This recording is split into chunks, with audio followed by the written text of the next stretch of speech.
Maybe. May I start now? Hi, by all means. Yes, you should go. Thanks. Thank you all for coming here tonight. You know, I was a little nervous when they said that I could talk with you, but only if I came back to the airport. I mean, it's strange to be back. Not bad, but strange. My life's a bit complicated. This past summer, it's been a lot like a Jason Bourne movie, without all the amnesia. You know, they filmed the sequel right here in Terminal F. It's what they used to be famous for. I wonder if I'll get a plaque. So let's get started, shall we?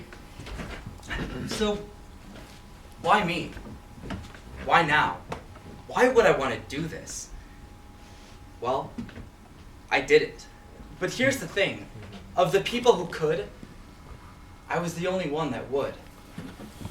I waited. I honestly believed in 2008 that the most questionable programs would be shut down after Bush was gone.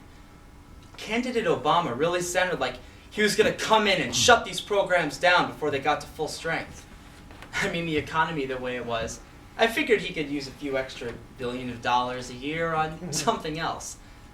But instead, he strengthened the programs, gave them a larger budget, and ignored judicial oversight. So, no help from the executive. But what about Congress? See, for those of us with inside information, Congress are even bigger liars than they appear on the news. Or The Daily Show. Colbert's pretty close, actually. Anyway, the push to secretly spend billions of dollars on programs to spy on Americans, those are bipartisan secret efforts. And actually, it would appear that it's the only evidence of bipartisan cooperation going on out there right now. You know, the first time PRISM first came to light, Nancy Pelosi herself pushed a bill through Congress giving blanket immunity to every telecom that helped the government spy on its citizens.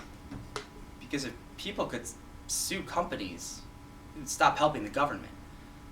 And all the NSA had to do to get the Republicans to back them was change the name from Total Information Awareness to Terrorist Information Awareness. And both parties seemed outraged, and they came out and said that they would defund these programs, but a select bipartisan few knew that all they had done was change the name and switch the budgeting into a department that the American people couldn't see and then complain about. But didn't the president say something about judicial oversight? I know this is going to sound made up, but there is a secret court that is supposed to protect us, amongst other things, from the NSA overreaching and breaking the law. It's called the FISA Court. Now, the president's argument is that this is all in the up and up, because a secret court says so, and no one is allowed to know what the secret court does or says, because it's a secret. But the NSA can't have done any illegal surveillance because they have judicial oversight. Only by their own admission, the FISA court found out in 2009 that the NSA had unknowingly misled them, giving them false information. That false information was the basis of all of their judicial decisions. It's crazy to think that that is a real thing. So, let's talk liars, shall we? When the information about PRISM and the government collecting your emails and phone calls was released, President Obama said that the U.S. citizens are not being surveilled. So documents are released proving that the U.S. citizens are being surveilled.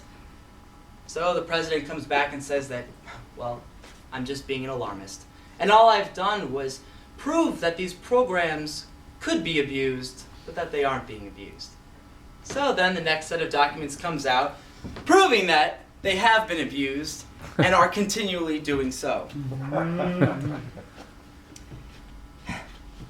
You know, they found that out when the NSA themselves did a small audit of 5% of the system.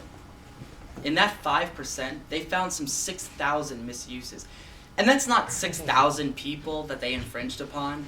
That's 6,000 times they went through hundreds or thousands of people's information. And then there's my favorite. President Obama said that the FISA court was transparent. Yeah, that little gem earned my pants on fire on PolitiFact. He shut up about me being an alarmist after that.